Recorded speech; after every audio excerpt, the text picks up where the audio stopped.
Hi friends, welcome to my channel. ఈరోజు వీడియోలో air ఫ్రైయర్లో గారెలు ట్రై చేయబోతున్నాం. ఎలా వచ్చాయనేది లాస్ట్ వరకు చూసేయండి. ఫస్ట్ అయితే మనం పప్పుని 3 గంటల వరకు నానబెట్టుకోవాలి.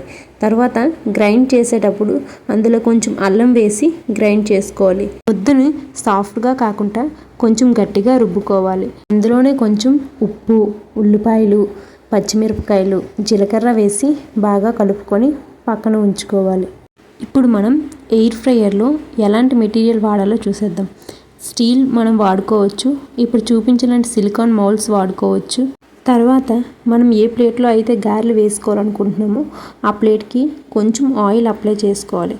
ఆయిల్ అప్లై చేసుకున్న తర్వాత ముద్దని మనం గారెల షేప్లో ఒత్తుకొని ఆ ప్లేట్లో పట్టినన్ని గారెలు వేసుకోండి. మీకు ఎవరికైనా ఎయిర్ ఫ్రైయర్ రివ్యూ కావాలంటే కింద కమెంట్ సెక్షన్లో కమెంట్ చేయండి ఫ్రెండ్స్. ఇప్పుడు ఈ ప్లేట్ని మనం ఎయిర్ ఫ్రైయర్ బాస్కెట్లో పెట్టుకోవడమే.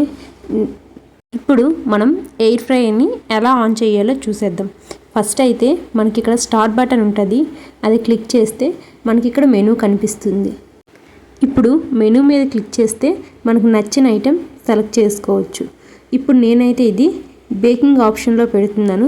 బేకింగ్ ఆప్షన్లో 160 degrees దగ్గర 10 minutes అయితే ఉంచుదాం అనుకుంటున్నాను. మనకి ఈ ఎయిర్ ఫ్రైయర్లో మనం ఏ ఆప్షన్ సెలెక్ట్ చేసుకున్నా టైము, టెంపరేచర్ మనము ఇక్కడ ప్లస్ మైనస్ ఉంది కదా, దాన్ని నొక్కి అడ్జస్ట్ చేసుకోవడమే. ఈ ఎయిర్ ఫ్రైయర్లో డిసడ్వాంటేజ్ ఏంటంటే మనం టైం 5 minutes కంట తగ్గించలేం. ఇది మాత్రం నాకు కొంచెం డిసడ్వాంటేజ్లా అనిపించింది. ఇంకా ఎయిర్ ఫ్రైయర్ గురించి ఏవైనా డీటెయిల్స్ తెలుసుకోవాలంటే కింద కమెంట్ సెక్షన్లో కమెంట్ చేయండి ఫ్రెండ్స్. నేనైతే దీన్ని ఇప్పుడు 160 degrees దగ్గర 10 minutesకి అయితే పెట్టాను. ఒక 5 minutes తర్వాత ఒకసారి ఓపెన్ చేసి చూశాను. ఓపెన్ చేసి చూస్తే మనకి ఇంకా గారెలు బాగా కుక్ అవ్వలేదు. చూసారు కదా, గారెలు అయితే ఇంకా ఉడకలేదు. సో నేను మళ్ళీ దాన్ని పెట్టాను.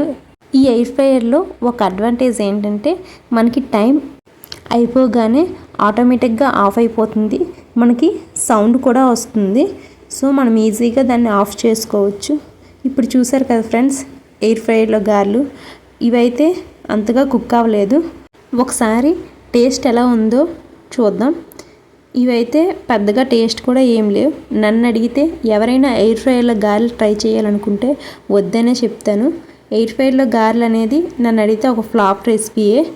గారెలు మనం ఎప్పుడో తింటాం కాబట్టి దీన్ని డీప్ ఫ్రై చేసుకోవడమే బెస్ట్ అనేది నా ఒపీనియన్.